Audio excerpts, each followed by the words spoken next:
Bonjour à toutes et à tous et bienvenue dans le podcast de HomeGrade. HomeGrade est le centre d'accompagnement et de conseil lié à la rénovation et à l'amélioration de la qualité de vie du logement en région de Bruxelles-Capitale. Vous êtes locataire, propriétaire ou copropriétaire à la recherche de conseils et d'informations pour améliorer la qualité de vie de votre logement? Ce podcast est fait pour vous.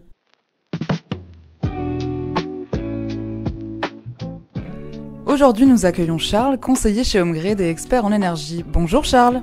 Bonjour Elodie. Aujourd'hui, nous allons parler des panneaux solaires photovoltaïques, des batteries et des installations plug and play. Pour commencer, Charles, peux-tu nous rappeler ce qu'est un panneau solaire photovoltaïque et à quoi ça sert? Oui, bien sûr. Un panneau solaire photovoltaïque est un dispositif assez simple qui convertit l'énergie du soleil en énergie électrique grâce à des cellules photovoltaïques. Cette énergie électrique, produite en courant continu, sera transformée par un onduleur en courant alternatif qui peut être utilisé par nos équipements résidentiels, type frigo, four, éclairage, etc. On place généralement ces panneaux sur des toitures plates ou inclinées, mais nous pouvons aussi, dans certains cas, les placer sur un balcon ou une terrasse. Donc tant que le soleil brille, on utilise l'électricité gratuite qui est produite par les panneaux. C'est à peu près ça. En fonction de la puissance des panneaux, de leur orientation et de la hauteur du soleil dans le ciel, l'énergie produite pourra répondre à l'ensemble de nos besoins électriques, voire même produire plus que nos besoins. Une installation classique produira l'équivalent de nos besoins annuels en électricité, et environ un tiers sera directement utilisé, c'est ce qu'on appelle l'autoconsommation. Le reste de la production partira sur le réseau. Et peut-on revendre cette électricité à nos voisins par exemple ? Alors, à Bruxelles, le fournisseur d'énergie a l'obligation de racheter le surplus de production. Mais il est aussi possible de revendre ou de partager son électricité avec des amis ou des voisins. Pour cela, le facilitateur partage et communauté d'énergie de Bruxelles Environnement peut vous aider. Et si je ne veux pas revendre ou partager mon surplus d'énergie mais bien le garder pour mes propres besoins, est-il possible de le stocker sur une batterie ? Oui, tout à fait. Les batteries peuvent stocker l'électricité qui a été produite à un moment où nos besoins étaient plus faibles pour l'utiliser plus tard.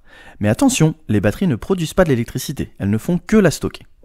Et est-ce qu'elles permettent de stocker autant d'électricité qu'on le souhaite ? Alors on ne peut pas stocker autant d'électricité qu'on veut. Généralement, la capacité de stockage varie entre 3 et 10 kWh, soit souvent les besoins en électricité d'une journée, maximum de 2 jours. Il s'agit donc plutôt d'un stockage quotidien, le jour pour le soir et la nuit, que d'un stockage intersaisonnier. Et peut-on revendre l'électricité stockée sur une batterie ? À Bruxelles, les batteries ne peuvent pas injecter d'électricité sur le réseau, donc il n'est pas possible de revendre l'électricité stockée sur une batterie. Quel rendement peut-on réellement réaliser en se munissant d'une batterie ? On peut à peu près doubler sa part d'autoconsommation et donc monter à environ 70% annuel. Et est-ce qu'elle a une utilité durant les mois d'hiver, donc les mois moins ensoleillés ? Ce qu'il faut savoir, c'est que la production solaire est beaucoup plus faible durant les mois d'hiver, et donc la batterie sera très peu rechargée.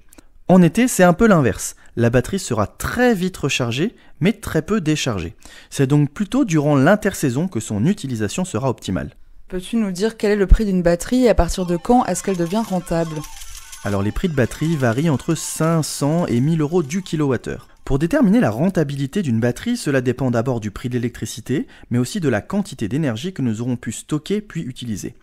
À noter que sans batterie, l'électricité qui n'est pas utilisée est revendue à son fournisseur ou à une communauté d'énergie, donc sa valeur n'est pas nulle. Pour le moment, le temps de retour sur investissement d'une batterie est d'environ 10 ans, soit plus ou moins sa durée de vie. Et est-ce que coupler une batterie à une installation de panneaux solaires photovoltaïques peut permettre de devenir 100% autosuffisant en matière d'électricité ? Alors c'est quasiment impossible d'être 100% autosuffisant en région bruxelloise.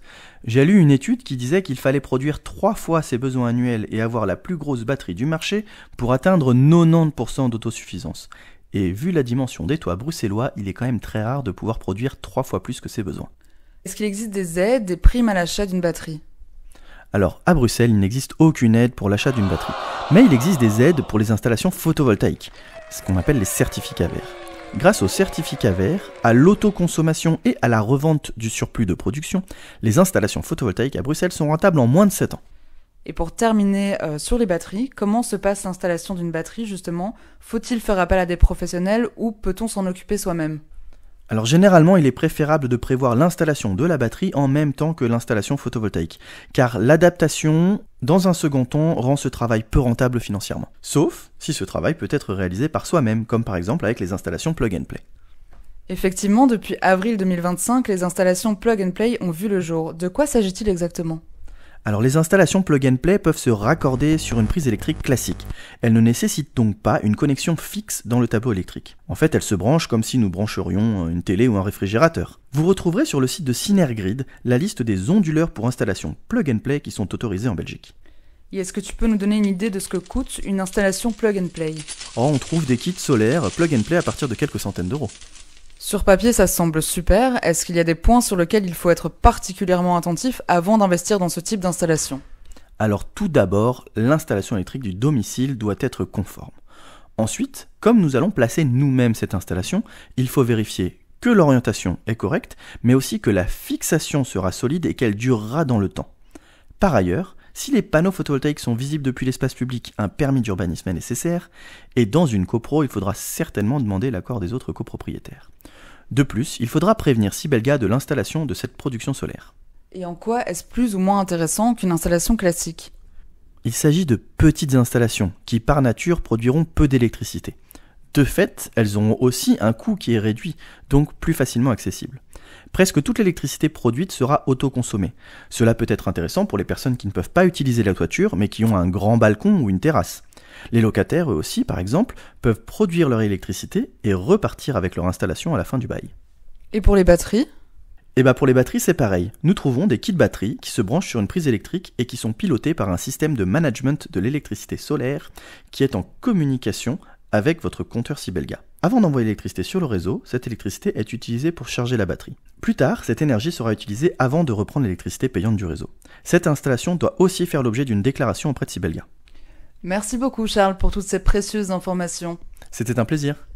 N'oubliez pas de consulter le site internet homegrid.brussels. Vous y trouverez des brochures sur les installations photovoltaïques et des fiches infos sur la rentabilité des installations, le partage d'énergie ou la vente des certificats verts. Merci pour votre écoute et si vous avez apprécié cet épisode, n'oubliez pas de vous abonner. À très bientôt.